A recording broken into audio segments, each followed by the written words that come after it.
요한복음 11장 17절부터 27절 교독하겠습니다. 예수께서 와서 보시니 나사로가 무덤에 있은지 이미 나으리라.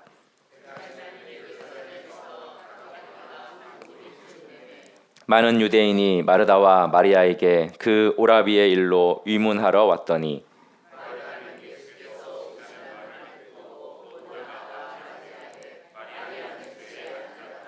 마르다가 예수께 여짜오되 주께서 여기 계셨더라면 내 오라버니가 죽지 아니하였겠나이다.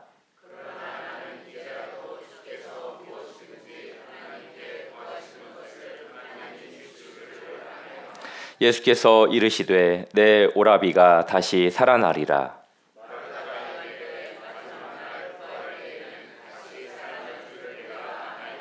예수께서 이르시되 나는 부활이요 생명이니 나를 믿는 자는 죽어도 살겠고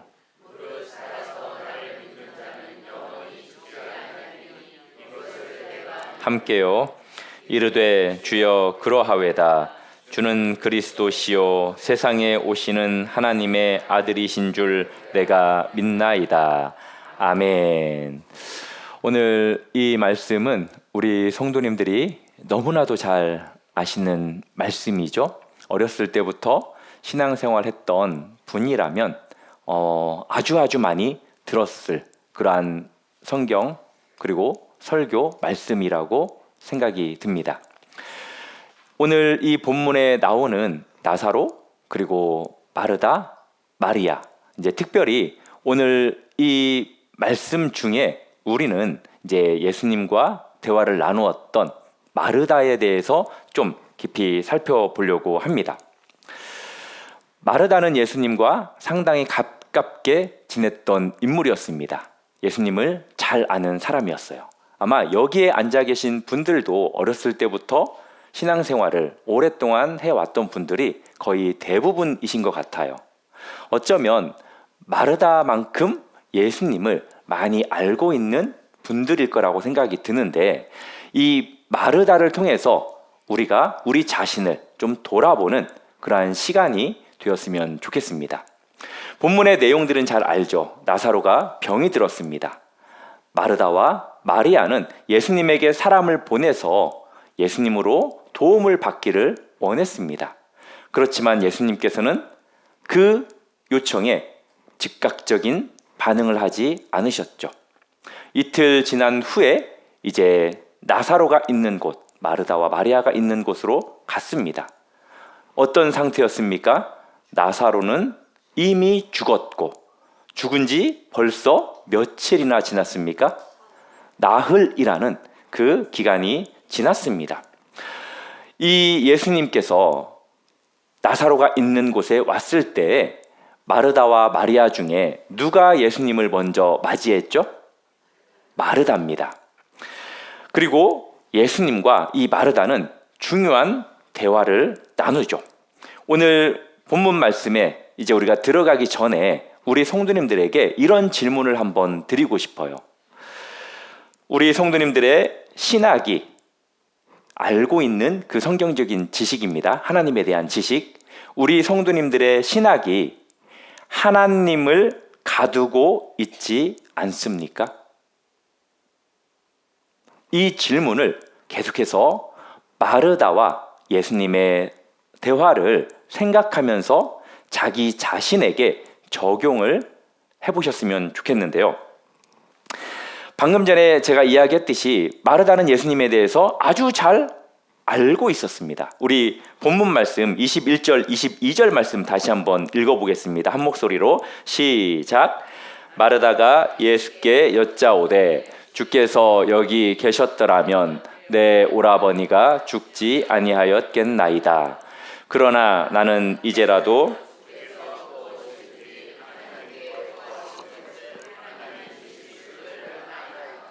아멘. 여기에서 보면 마르다가 크게 예수님에 대해서 잘 알고 있는 세 가지를 발견할 수 있어요. 첫 번째는 뭐냐? 예수님의 치유 능력에 대해서 마르다는 아주 잘 알고 있었습니다. 아주 가깝게 지냈거든요.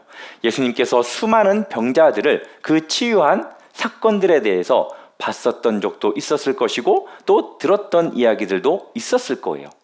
예수님은 어떤 병이라도 고칠 수 있는 분이라는 것을 의심하지 않았던 사람이었습니다. 그리고 또 무엇에 대해서 알고 있었냐면 예수님의 그 기도에 응답이 있다라는 것을 알고 있었어요. 무엇이든지 하나님께서 구하는 것을 하나님이 주실 줄을 아나이다 라고 그렇게 마르다가 고백을 하거든요. 신학적으로 아주 훌륭한 인물이었습니다. 그리고 또 하나는 무엇에 대해서 알았습니까? 부활 교리에 대해서 알고 있었어요. 23절, 24절에 보면은 예수께서 이르시되 내 오라비가 다시 살아나리라 라고 예수님께서 말씀했을 때 이 마르다가 24절에서 뭐라고 답변합니까? 그렇죠. 마지막 날 부활 때에는 내 오라비가 다시 살아날 줄을 믿나이다 라고 그렇게 고백을 했습니다. 너무나도 신학적으로 100점을 줘도 과언이 아니에요. 우리 성도님들도 지금 이 마리아가 알고 있는 세 가지 다 알고 계신 분들이죠.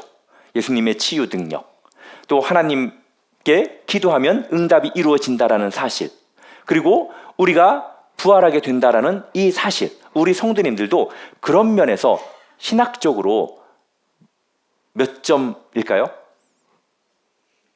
방금 이야기했잖아요. 마르다가 100점이라고. 네, 100점이라고 말씀드릴 수 있어요. 그런데 스스로에게 지금 100점이라고 말하면 뭔가 아닐 것 같아서 우리 성도님들이 주저하셨던 것 같은데 100점입니다. 그런데 우리는 이 마르다의 모습을 보면서 조금은, 아니 어쩌면 상당히 충격적인 진실을 마주하게 돼요. 이제 그것은 뭐냐? 마르다에 문제가 있었어요. 방금 이야기했던 이 지식적인 문제가 아니었습니다. 마르다의 문제는 무엇이었냐? 오히려 그 지식이 너무 커서 100점이어서 일반적인, 상식적인, 그리고 안전한 곳에 머무르려고 하는 그러한 문제가 있었다라는 거예요. 마르다는 어쩌면 이렇게 생각했을 것 같아요. 예수님은 병을 고치시는 분이지. 그리고 예수님의 그 부활에 우리가 언젠가는 죽지만 부활하게 되겠지. 마지막 날에는. 그리고 기도하면 응답이 있겠지라고 마르다는 기본적으로 생각하면서 또 어떤 생각을 했느냐? 그렇지만 예수님의 치유의 능력은 있지만 죽은 사람은 살리지 못하겠지. 아니, 죽은 사람은 안 살리겠지라고 생각했다는 거예요. 그리고 마지막 날에 부활하겠지만 오늘은 부활이 일어나지 않겠지. 그리고 기도는 하면 응답이 이루어지지만 지금은 늦었겠지라는 그러한 생각을 했다라는 거예요. 이 마르다의 문제는 뭐냐? 신학이 오히려 지금 이 순간에 무엇을 차단하고 있다는 거예요? 기적을 차단하고 있다는 거예요. 그런 면에서 우리 성도님들은 어떻습니까?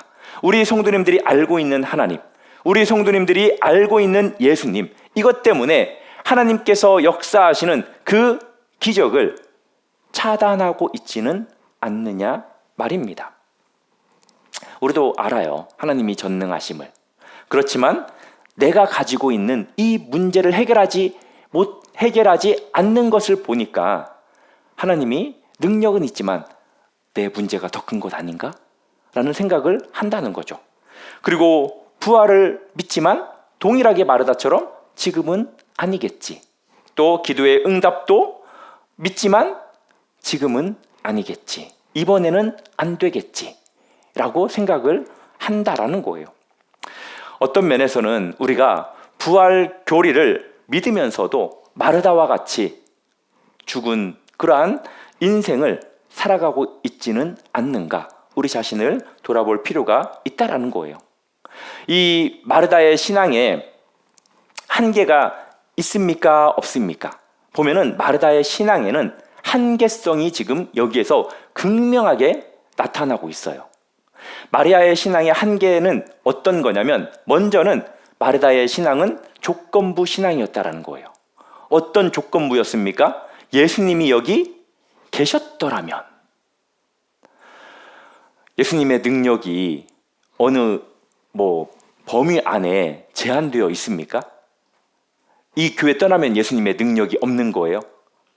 안 그렇잖아요. 그렇지만 마르다는 그렇게 생각했다라는 거예요. 만약이라는 그 조건이 붙은 신앙, 이것에 한계를 가지고 있었다라는 겁니다. 그리고 또 하나는 미래로 유보된 신앙을 가지고 있었어요. 이 마르다의 그 부활 신앙은 어디였습니까? 마지막 날 부활, 오늘이 아닌 먼 미래에 대한 그 신앙을 가지고 있었다라는 거예요. 그리고 마지막 세 번째는 적용 불가능한 신앙이었다라는 거예요. 알고는 있었어요. 그렇지만 지금 이 절망적인 상황에는 적용하지 못하는 신앙을 가지고 있었다는 거죠. 우리도 가끔씩 이런 오류에 빠지곤 합니다. 하나님은 전능하시고 무소부재하시는 분으로 우리가 알고 있지만 우리의 기도가 응답되지 않을 때, 지체될 때 우리는 이렇게 이번 건은 아닌가 봐, 이것은 아닌가 봐 라고 우리 스스로 제한해 버리는, 한계를 짓는 그러한 모습들이 있다라는 거예요. 이 마르다는 안다라는 것을 통해서 지금 믿음을 대체해 버리고 있는 모습입니다. 그런 면에서 좀 전에 이야기했듯이 신학적으로는 A뿔이었어요. 그렇지만 믿음의 현장에서는 무엇과 같았냐면 F와 같다라는 거예요. 우리 성도님들은 어떻습니까? 신학적으로도 A뿔이면서 믿음의 현장에서도 A뿔이십니까? 아니면 B, C, D, F 어느 정도이십니까? 참 우리는 F는 아니라고 말하고 싶죠. 그래도 B는 되지 않나. 상당히 많은 것들은 믿고 안 되는 것들은 좀 믿지 못하는 그러한 우리의 신앙의 모습은 아닌지 우리가 되돌아봐야 됩니다. 예수님은 이런 마르다에게 어떻게 반응하시냐면 신학을 정면으로 돌파하시는 반응을 하십니다. 이제 예수님의 놀라운 선언을 듣는데 그 선언은 25절, 26절 말씀이에요. 우리 같이 25절, 26절 말씀 한번 읽겠습니다. 시작. 예수께서 이르시되 나는 부활이요 생명이니 나를 믿는 자는 죽어도 살겠고 무릇 살아서 나를 믿는 자는 영원히 죽지 아니하리니 이것을 내가 믿느냐. 아멘. 아멘이십니까? 예수님께서 마르다에게 어떤 말씀을 하시느냐? 나는 부활이요 생명이다 라고 말씀을 하십니다.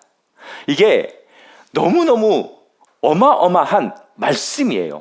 예수님께서 친히 나는 부활이요 생명이니.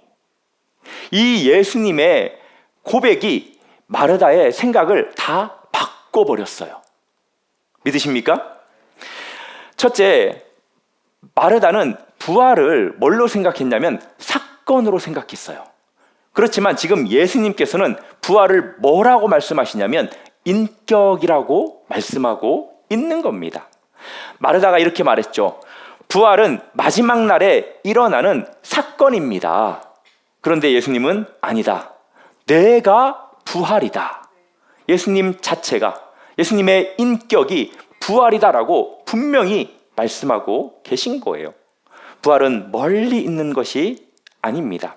멀리 있는 사건, 즉 교리가 아니에요. 부활은 바로 우리 곁에 있는 예수님 자신이라는 것을 우리 성도님들 믿으시기를 바랍니다. 그리고 두 번째는 부활은 먼 미래가 아니라 현재라는 거예요. 마르다는 마지막 날에 내 오라비가 부활하게 될 것입니다 라고 이야기를 했어요. 그렇지만 예수님은 나는 부활이다 라고 현재적인 그 부활을 지금 직접적으로 말씀하고 있는 겁니다. 예수님께서 계신 그곳이 바로 부활의 자리라고 말씀하고 있는 거예요. 그리고 세 번째는 뭐냐? 부활을 개념이 아니라 예수님을 믿는 것이라고 분명히 말씀하십니다. 예수님이 나를 믿는 자는 죽어도 살겠고 무릇 살아서 나를 믿는 자는 영원히 죽지 아니할 거다. 예수님은 부활을 안다가 아니라 나를 믿는 것, 이것을 예수님이 원한다라는 것을 우리 성도님들 기억하시기를 바랍니다. 우리는 부활에 대해서 알고 있어요. 그렇지만 한 걸음 더 나아가서 우리는 부활 자체가 되시는 그 예수님을 믿는 그 믿음이 우리에게 있어야 할 줄로 믿으시기를 바랍니다. 생각해 보십시오. 마르다의 신학은 상당히 안전성을 가지고 있어요. 이제 오늘 읽었던 이 본문 안에 다 있는 내용인데 마지막 날에 부활한다고 했잖아요. 마르다가. 왜 이것이 안전성을 가지고 있다라고 말할 수 있냐면 확인할 수가 없거든요. 먼 미래니까. 그러니까 이 마르다가 가지고 있는 신앙은 안전하다라고 이야기할 수 있다라는 거예요. 그리고 또 하나는 기도에 응답한다라고 이야기하는데 왜 이게 좀 안전하다라고 이야기할 수 있느냐? 상당히 추상적이거든요. 그래서 그렇게 표현할 수 있고 또 예수님은 능력이 있다, 능력이 있으신 분이십니다 라는 것도 이것도 안전하다라고 이야기할 수 있는데 왜냐? 이건 이론이기 때문입니다. 그런데 지금 예수님께서는 이런 생각을 가지고 있는 지금 마르다의 그 안전지대에 있는 신학을 밖으로 지금 부르시고 있는 거예요. 뭐라고 부르시느냐? 지금 이 자리에서 죽음 앞에서 너는 나를 믿느냐? 라고 그렇게 지금 불러내고 있는 겁니다. 이것은 머리로 아는 지식이 아니라 몸으로 뛰어드는 그 믿음을 지금 예수님은 마리아에게 요구하고 있는 거예요. 믿음, 소망, 사랑, 그 중에 제일은 무엇입니까? 맞아요. 갑자기 누가 센스라고 할까봐 살짝 걱정했는데 믿음, 소망, 사랑, 그 중에 제일은 사랑입니다. 이 세 가지는 영원해요. 그런데 사랑이라는 게 참 어려워요. 그렇죠? 우리가 사랑을 연구하는 것과 사랑에 빠지는 것은 얼마나 큰 차이가 있습니까? 완전히 어떤 면에서는 다른 차이가 있어요. 아무리 사랑을 연구했다고 하더라도 사랑을 잘할 수 있어요? 아니거든요. 그건 아니에요. 아마 이 가운데 분명히 이제 성격마다 다른데 내가 정말 아름다운 사랑을 하리라 라고 하면서 수많은 책을 섭렵한 분도 있을 거라고 봐요. 그런 분들은 지금 사랑을 잘 하셨습니까? 지금도 사랑을 잘 하고 계십니까? 저는 원래 그런 성격도 못 돼요. 그렇지만 이제 사랑을 아무튼 아는 것과 공부하는 것과 빠지는 것이 다른 것처럼 우리가 아는 것, 이것이 우리의 지식이 결국 믿음과 완전히 다르다라는 것을 우리 성도님들 아셔야 돼요. 그래서 예수님께서 이 마르다에게 이것을 내가 믿느냐라고 그렇게 질문을 하는 거예요. 이 질문의 의미는 아느냐가 아니라 믿느냐라고 묻는 거고요. 믿을 수 있느냐가 아니라 믿느냐라고 묻는 겁니다. 그리고 언젠간 믿겠느냐가 아니라 지금 믿느냐라고 그렇게 묻고 있는 거예요. 예수님은 정답을 원하시는 게 아닙니다. 무엇을 원하시느냐? 예수님 자신. 그 자신을 우리가 믿기를 원한다라는 거예요. 그리고 가능성을 묻는 게 아니라 예수님을 선택하기를 원하신다라는 거예요. 그리고 마지막으로 미래가 아니라 언젠가가 아니라 지금 이 순간 우리가 그 예수님을 온전히 믿기를 누구보다도 원하신다라는 거예요. 믿으십니까? 사랑하는 성도 여러분, 우리도 말씀을 들을 때마다 성경을 읽을 때마다 정답을 찾으려고 하지 마시고 무엇을 우리가 믿어야 될까요? 예수님입니다. 예수님을 찾아야 되고 예수님을 믿어야 돼요. 왜냐? 예수님은 당신을 우리가 알기를, 믿기를 원하기 때문입니다. 이제 마르다가 27절에서 대답합니다. 아주 멋진 대답이죠. 우리 같이 한번 27절 읽겠습니다. 시작. 이르되 주여 그러하외다. 주는 그리스도시요 세상에 오신 하나님의 아들이신 줄 내가 믿나이다. 아멘. 마르다에게 계속해서 예수님께서는 질문을 통해서 지식이 아닌 믿기를 누구보다도 원하셨습니다. 그렇게 도약시키기 위해서, 발전시키기 위해서 예수님께서는 이렇게 말씀들을 해 오셨던 거예요. 그래서 이 고백을 통해서 마리아는 안전한 자신이 가지고 있었던 교리에서 예수님을 인격적으로 만나게 됩니다. 그리고 머리의 지식에서 가슴의 고백으로 신앙 고백을 하게 되는 것이고, 미래의 그 희망에서 현재의 신뢰로 이 마르다의 신앙이 완전히 바뀌게 된 것이에요. 그렇다면 우리는 어떻게 살아야 할까요? 이 마르다의 모습을 보면서 우리 성도님들은 어떤 생각을 하십니까? 여기에서 가장 중요한 신앙적인 그 용어 하나를 우리가 생각해 봐야 돼요. 그건 뭐냐? 믿음이라는 겁니다. 우리 성도님들은 믿음에 대해서 어떻게 정의하십니까? 믿음에 대해서 여러 가지로 정의할 수 있어요. 그리고 믿음에 대해서 아주 잘 알고 있다라고 생각합니다. 다시 한번 우리가 이 믿음에 대해서 생각해 볼 것은 뭐냐? 믿음이라는 것은 이해할 수 없어도 어떻게 해야 되는 걸까요? 신뢰해야 돼요. 우리가 이해해서 믿는 게 많아요. 이해가 되지 않지만 믿어지는 게 더 많아요. 둘 다죠. 예, 믿어져서 믿기도 하고 이해가 안 돼도 믿죠. 왜? 하나님의 말씀이라면, 하나님이 하시는 일이라면 우리가 알아서도 믿고 이해가 안 되지만 하나님을 믿어요. 중요한 건 뭐냐? 그 하나님에 대한 신뢰가 있어야 된다는 거예요. 믿으십니까? 그리고 두 번째는 믿음은 상황을 보는 것이 아니라 누구를 바라보는 거예요? 예수님을 바라보는 겁니다. 지금 이 마르다의 상황은 절망적인 상황이에요. 나사로는 그냥 여전히 죽어 있는 상태입니다. 그렇지만 마르다는 결국 예수님을 믿었어요. 왜 예수님이 늦게 왔는지, 왜 나사로가 죽었는지 그것도 따지지도 않았어요. 이해하려고 노력하지도 않았습니다. 예수님을 믿었어요. 그래서 어떻게 했습니까? 예수님께 자신을 던졌습니다. 믿음은 계산이 아니에요. 예, 믿음은 계산이 아닙니다. 우리가 확실한 보장이 될 때 움직이는 게 믿음이 아니에요. 확실한 보장이 우리 눈에 보이지 않더라도 하나님이 가라 하면 가고 멈춰라 하면 멈추는 것, 바로 그것이 우리에게 믿음이라는 겁니다. 혹시 우리 성도님들이 다시 질문을 하자면 알고 있는 그 신학, 그 신학이 하나님을 가두고 있지 않습니까? 그렇죠.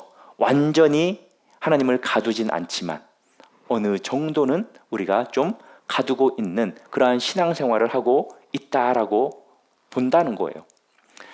하나님의 능력은 크지만 지금 내 문제가 더 크지 않을까라는 생각, 그 의심. 부활은 믿지만 이제는 좀 늦은 것 같은 그 생각. 예수님은 전능하지만 내 상황이 너무 어렵다 보니까 이번에는 아니겠지라는 그러한 생각. 그것을 우리가 예수님을 믿는 믿음으로 이겨내기를 바랍니다. 교리는 우리가 믿어야 돼요. 신학을 바로 세워야 됩니다. 그렇지만 더 큰 것은 뭐냐? 예수님이라는 거예요. 예수님을 믿는 거라는 거예요. 그 사실을 우리 성도님들 믿으시기 바랍니다. 예수님께서 분명히 말씀하셨어요. 어쩌면 우리에게 묻습니다. 나는 부활이요 생명이니 이것을 내가 믿느냐? 사랑하는 성도 여러분, 우리가 오늘 어떤 것을 가지고 이 자리에 왔습니까? 기도의 제목을 가지고 왔죠. 그 기도의 제목은 문제라고도 볼 수 있죠. 이 시간 기도할 때 그 문제를 뚫어져라 바라보시면서 기도하지 마시고 그 문제 뒤에 계신 예수님을 보시면서 기도하시기를 바랍니다. 불가능이라는 단어를 생각하지 마시고 예수님은 나의 부활이요 생명이 되심을 선포하면서 기도하시기를 바랍니다. 그리고 나 자신을 예수님 앞에 온전히 맡기십시오. 우리는 깨진 항아리예요. 우리가 아무리 우리 스스로에게 물을 부어 넣는다 할지라도 깨진 곳으로, 그 틈으로 우리 안에 물들은 새어나가게 되어 있어요.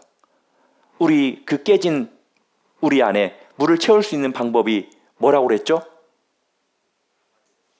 맞아요. 항아리를 물에다가 던지는 거예요. 연못에 던지는 거예요. 깨진 우리 이 모습 이대로 막 물 담으려고 애쓰지 마시고요. 주님께 온전히 던지십시오. 그러면 충만해질 것입니다. 우리가 불렀던 그 찬양처럼 우리의 그 깨진 부분이 우리의 삶의 아픔과 상처, 고통과 괴로움으로 유지되는 것이 아니라 주님께서 주시는 그 은혜로 충만해질 것을 우리 성도님들 믿으시기를 바랍니다. 이제 말씀을 맺겠습니다. 죽었던 나사로가 어떻게 됐죠? 살아났어요. 죽은 지 나흘이나 되었지만 예수님께서 그 죽음의 무덤에서 나사로를 살려내셨습니다. 어떻게 이런 일이 일어났습니까? 마르다의 신학이 완벽해서입니까? 아니죠. 마르다가 모든 것을 이해해서 나사로가 살아나왔습니까? 아니죠. 상황이 좋아져서 그렇게 되었습니까? 그것도 아니에요. 예수님께서 말씀하셨습니다. 나는 부활이요 생명이니. 바로 이 말씀 때문에 나사로가 살아나온 거예요.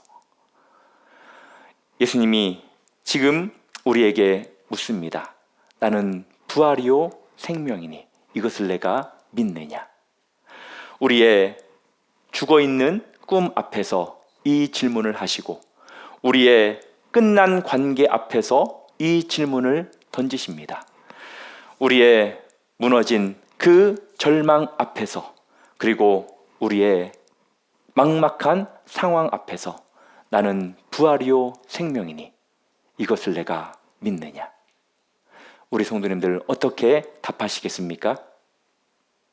이 마르다의 마지막 고백처럼 내가 믿습니다. 내가 믿습니다. 이 고백으로 하나님께서, 주님께서 원하는 그 믿음의 삶을 드러내는 삶을 살아가는 저와 우리 성도님들 되기를 주님의 이름으로 축복합니다.